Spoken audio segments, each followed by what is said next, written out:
અત્યારે બહુ બધા એઆઈ એપ્લિકેશનો બહાર આવી ગયા છે, એટલે એઆઈનો ઉપયોગ કઈ રીતે સાચી રીતે કરવો, સાર્થક કઈ રીતે નીવડે, એ હું તમને મારી સાથે કાલે વાત બની એ તમારી સાથે શેર કરવા માગીશ.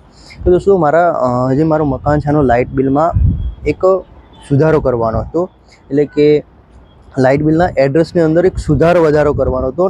એ માટે મેં અરજી કરી, મતલબ કે ત્યાં યુજીવીસીએલમાં જઈને વાત કરી કે ભાઈ મારે આ રીતની તકલીફ છે, તો હવે આ રીતની તકલીફ છે તો મારે આમાં સુધારો કઈ રીતે કરાવો.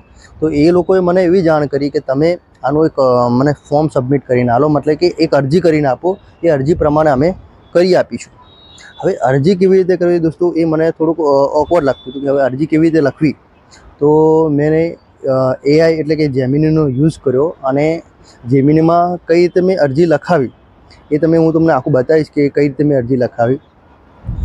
તો દોસ્તો, જેમિનામાં મેં લખ્યું કે ભાઈ મારે આ રીતની એપ્લિકેશન ફોર્મ ભરવું છે અને અરજી લખવી છે, તો કઈ રીતે લખી શકાય. તો મને જેમિની તરફથી એક મસ્ત મજાનું એક અરજી લખીને બતાવી કે ભાઈ આ રીતનું તમે કરશો તો તમારું કામ થઈ જશે.